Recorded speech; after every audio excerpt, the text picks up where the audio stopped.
The silhouette of a man stands against the bleeding horizon of a dying century. A figure so monolithic that his shadow still stretches across the very foundations of modern law, warfare, and identity. We are taught to see Napoleon Bonaparte as a Promethean firebringer, the Corsican outsider who snatched a crown from the gutter and placed it upon his own head by sheer force of will. But history is a master of selective memory. We celebrate the Code Napoleon and the strategic brilliance of Austerlitz, while whispering past the mass graves of Jaffa, the reinstitution of slavery, and the cold, calculated ego that treated an entire generation of European youth as mere fuel for the furnace of his glory. To truly understand Napoleon is not to study a hero or a villain, but to examine a magnificent and terrifying machine of pure ambition. A man who looked at the chaos of the French Revolution and saw not an opportunity for liberty, but a vacuum of power that he was uniquely destined to fill. His story begins not with a French accent, but with the scent of Mediterranean salt and the resentment of the colonized. Born in Corsica, just as it was being swallowed by France, the young Napoleone di Bonaparte was a child of the periphery, a scholarship boy in French military academies who was mocked for his rough tongue and his strange, solitary intensity. This is where the dark roots took hold, in the isolation of a boy who realized early on that the world was divided into those who command and those who obey. He did not love France. Initially, he hated it as the oppressor of his homeland, but he possessed a terrifyingly lucid intellect that recognized the revolution of 1789 for what it was, a total collapse of the old world. In the smoke of the Bastille, he saw the death of lineage and the birth of merit, or, more accurately, the birth of the opportunistic predator. When he turned his cannons on the Parisian mobs in 1795, the whiff of grape shot, he wasn't defending an ideology. He was auditioning for the role of the indispensable man. He realized that a people exhausted by the guillotine and the erratic bloodlust of the terror didn't actually want freedom. They wanted order. They wanted a father figure who could replace the executed king with something more efficient, more rational, and infinitely more demanding. This realization allowed him to transition from a soldier of the Republic to its silent executioner. His early campaigns in Italy were masterpieces of movement, yes, but they were also exercises in ruthless propaganda. He invented the modern cult of personality, using bulletins and newspapers to craft a narrative of an invincible, almost supernatural savior. He was already building his own myth before the ink on his commissions was even dry. But it is in the sands of Egypt that we see the first true glimpses of the darkness that accompanied his genius. The Egyptian campaign was a colonial fever dream, an attempt to strike at the British Empire by seizing the throat of its trade routes. Behind the scientists and the talk of enlightenment lay a brutal reality. When the city of Jaffa refused to surrender in 1799, Napoleon unleashed his troops in a massacre that stained the walls of the city. Thousands of Ottoman prisoners, who had surrendered under the promise of safety, were marched to the beach and systematically executed by bayonet and bullet, because Napoleon didn't want to waste his rations or his guards on them. This was the cold arithmetic of the great man. Human lives were simply variables in an equation where the only constant was his success. When the plague began to rot his army from within and the British fleet cut off his escape, he didn't stay to go down with the ship. He abandoned his men, slipping away in the night to return to Paris, leaving thousands to die in a foreign desert while he prepared to seize the reins of the French government in the coup of 18 Brumaire. The transition from first consul to emperor was not a betrayal of his principles, because Napoleon's only principle was the centralization of power into a single, capable hand. He claimed to be the son of the revolution, yet he moved with surgical precision to dismantle its most radical promises. He understood that to rule, he needed to co-opt the very institutions the revolution had sought to destroy. He reconciled with the Catholic Church not out of faith, but because he saw religion as the marrow of society, the ultimate tool for keeping the poor quiet and the social order intact. In religion, he once remarked, I do not see the mystery of the incarnation, but the mystery of the social order. Perhaps the darkest stain on this era, one often relegated to the footnotes of hagiographies, was his 1802 decree to restore slavery in the French colonies. The revolution had abolished it, in a rare moment of universal moral clarity. But Napoleon saw the freed slaves of Saint-Domingue not as human beings deserving of the rights of man, but as a lost revenue stream. He sent a massive expedition to crush Toussaint Louverture, leading to a genocidal war of independence in what would become Haiti. It was a war of dogs, sulfur, and systematic drowning, a brutal reminder that Napoleon's universal law only applied to those who could be integrated into his European hegemony. As the crown was placed on his head in Notre Dame in 1804, an act of supreme hubris where he took the diadem from the Pope's hands to crown himself, the transformation was complete. He was no longer a man. He was an era. But the empire he built was a parasitic entity. It required constant expansion to survive. The Grande Armée was a magnificent instrument, a multinational force that spoke a dozen languages but obeyed one will. Yet, as the borders of France pushed into Germany, into Poland, into the heart of the continent, the cost began to escalate. We speak of the glory of the Napoleonic Wars, but we rarely speak of the smell of the battlefield after the smoke cleared. The tens of thousands of horses rotting in the sun, the screams of the wounded who would lie for days without medical care, because the emperor's logistics prioritized the movement of ammunition over the preservation of life. Napoleon was a master of the short game. He could win a battle in an afternoon, but he was blind to the long-term resentment he was sowing. He redrew the map of Europe like a private estate, handing out kingdoms to his brothers and sisters as if they were trinkets. He treated the ancient nations of Europe as administrative districts. In doing so, he inadvertently birthed the very nationalism that would eventually consume him. He woke the German lion and the Spanish tiger, thinking he could tame them with the same rational administration he applied to Paris. He believed that because his system was more efficient than the feudalism it replaced, the people would eventually thank him. He failed to realize that people do not want to be ruled by a foreign genius.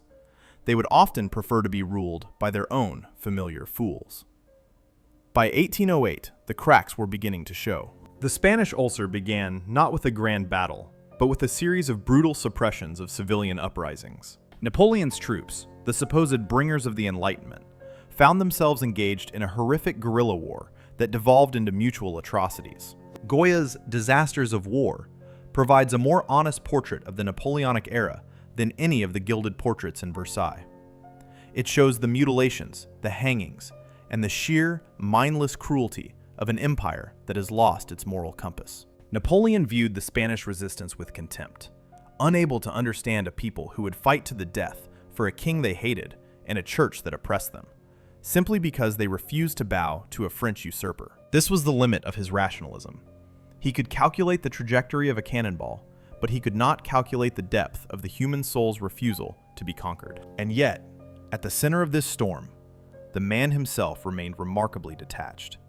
A workaholic of the highest order, who spent 18 hours a day at his desk, dictating the minutiae of everything from the height of the curbs in Paris to the curriculum of schools in Italy. He was obsessed with control, because he knew his entire edifice was built on a single foundation: his own prestige. If he stopped winning, the empire would vanish like a mirage. This created a trap of his own making. He could never accept a peace that made him look weak. And in the Shark Tank of European geopolitics, any peace that wasn't a total victory was a defeat. He was a gambler who had won so many hands that he no longer believed it was possible to lose. He had outmaneuvered the emperors of Austria and Russia. He had humbled the Prussians, and he had reorganized the continent. But in the cold, dark quiet of his private chambers, one wonders if he heard the ticking of the clock. The Grande Armée was no longer the hardened veterans of the revolution. It was increasingly composed of conscripts, teenagers dragged from their farms to fill the gaps left by the dead of a dozen campaigns. The ogre, as his enemies began to call him, was hungry, and he was about to turn his gaze toward the east, toward the vast, frozen silence of Russia. A decision that would transform his dark glory into a funeral pyre for an entire generation. The year is 1812, and the sun of Austerlitz has begun to set behind a horizon of ice and ash. At this moment, Napoleon Bonaparte is no longer a man. He is a force of nature that has outgrown the planet that birthed him. But the tragedy of the Napoleonic arc is that his greatest enemy was never the British Navy or the Russian winter. It was his own inability to understand the word enough. The Russian campaign was not a strategic necessity. It was a punitive expedition born of pure, distilled ego. Tsar Alexander I had dared to defy the continental system, the emperor's desperate attempt to strangle British trade. And in Napoleon's mind, defiance was a virus that had to be eradicated before it infected the rest of his fragile hegemony. So he assembled the Grande Armée, a leviathan of over 600,000 men, the largest military force the world had ever seen. It was a rolling city of steel, a Tower of Babel on horseback, comprising Frenchmen, Poles, Italians, Germans, and Dutchmen. But as this massive engine of destruction crossed the Niemen River, it wasn't just invading a country, it was invading a void. The darkness of the Russian campaign lies not just in its ending, but in the terrifying indifference Napoleon showed toward the logistical impossibility of his own ambition. He believed he could win the war in a single, decisive stroke, a thunderclap that would force the Tsar to his knees. But the Russians, led by the scorched earth strategy of Barclay de Tolly and later the wily Kutuzov, refused to play by his rules. They retreated. They burned their own crops. They poisoned their own wells. They left behind a blackened wasteland that offered no food, no shelter, and no glory.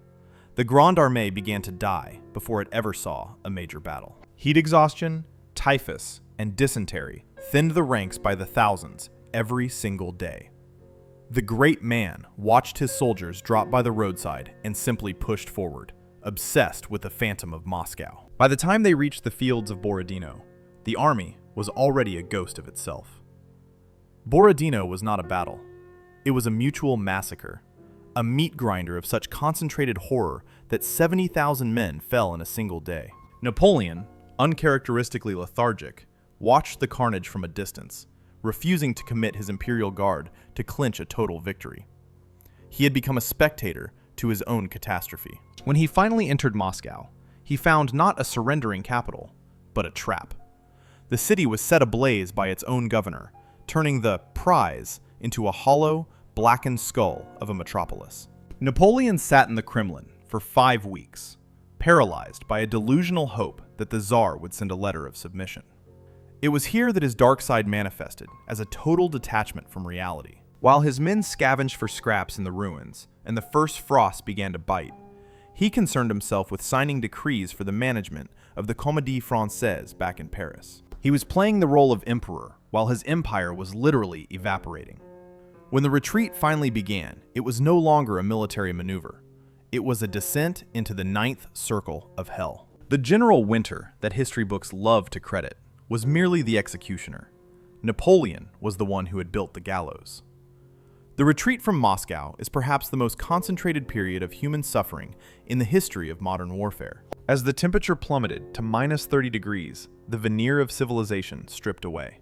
The Grande Armée dissolved into a horde of starving shadows. Men killed each other over a piece of horseflesh.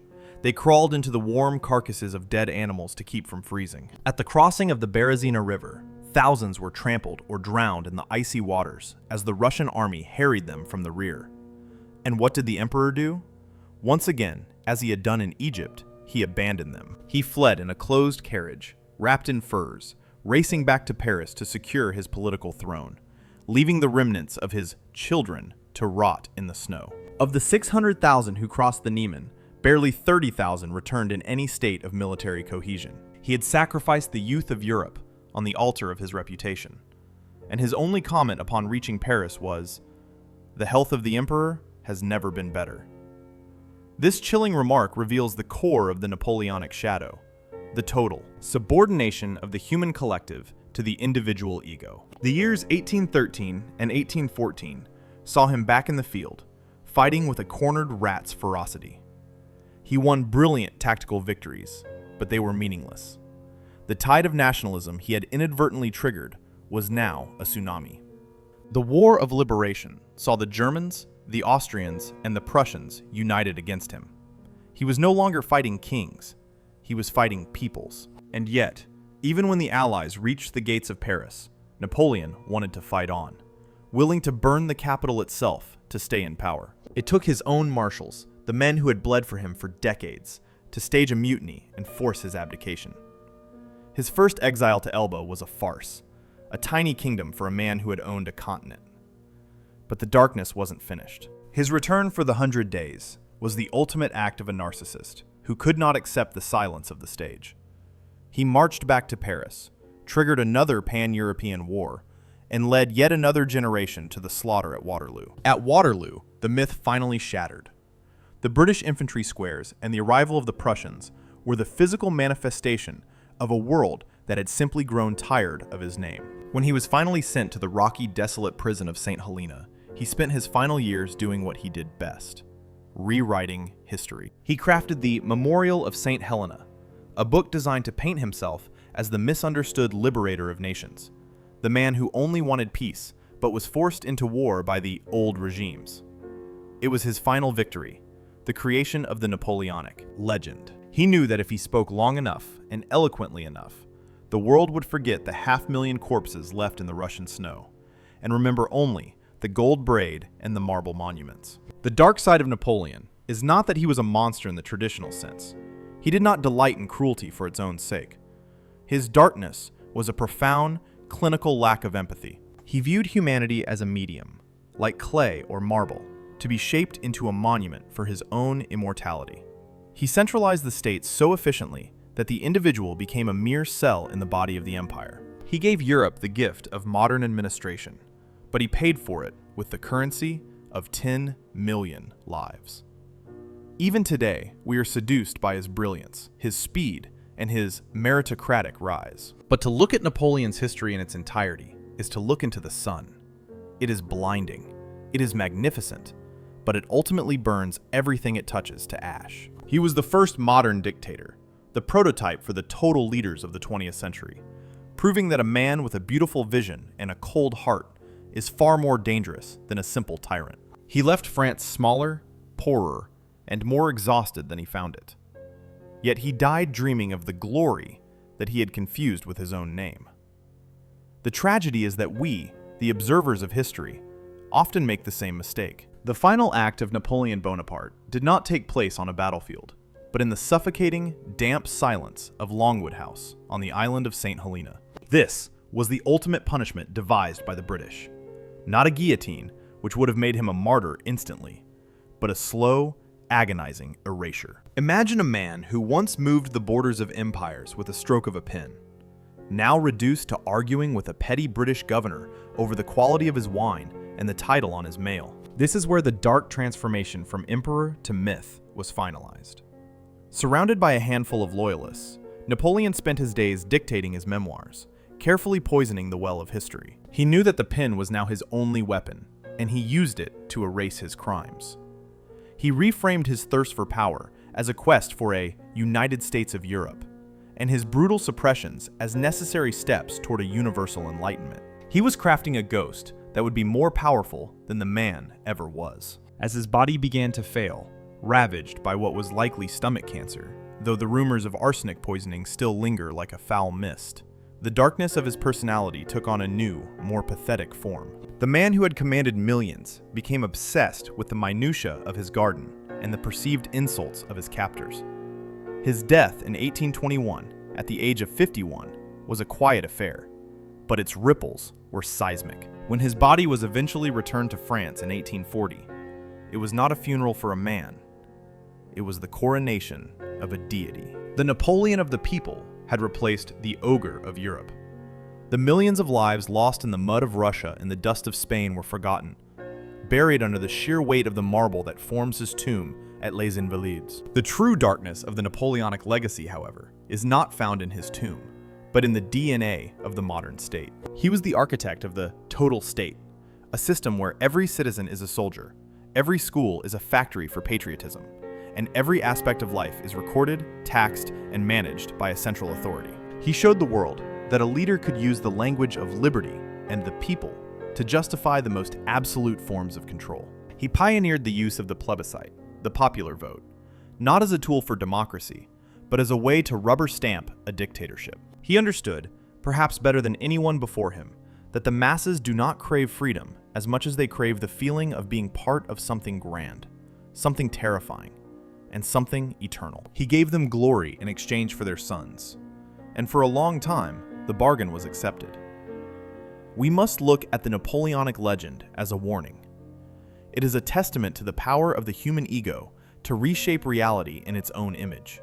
Napoleon's life proves that brilliance is not a substitute for morality, and that strategic genius, when decoupled from empathy, is merely a more efficient way to produce corpses. He left behind a Europe that was legally more rational, yes, but also a Europe that had learned how to mobilize for total war. The shadows of his grand designs can be seen in the catastrophic conflicts of the 20th century, where the cult of the offensive and the dream of continental hegemony reached their bloody, logical conclusions. Napoleon's death mask reveals a face of serene, almost classical beauty, stripped of the frantic energy of his life. But that serenity is a lie. Beneath the marble and the myth lies the reality of a man who broke the world because he could not imagine a world where he was not the center. He remains history's most seductive trap, a reminder that we are often most willing to follow those who lead us toward the most magnificent disasters. As we close the book on this first deep exploration of his shadow, we are left with a chilling question. Does the progress he brought to law and administration justify the mountains of the dead? Or was Napoleon Bonaparte simply the first modern machine of destruction, a man who mistook his own ambition for the destiny of the human race? The answer depends on whether you look at the Code Napoleon or the snows of Russia. History, in its cruel wisdom, demands that we look at both.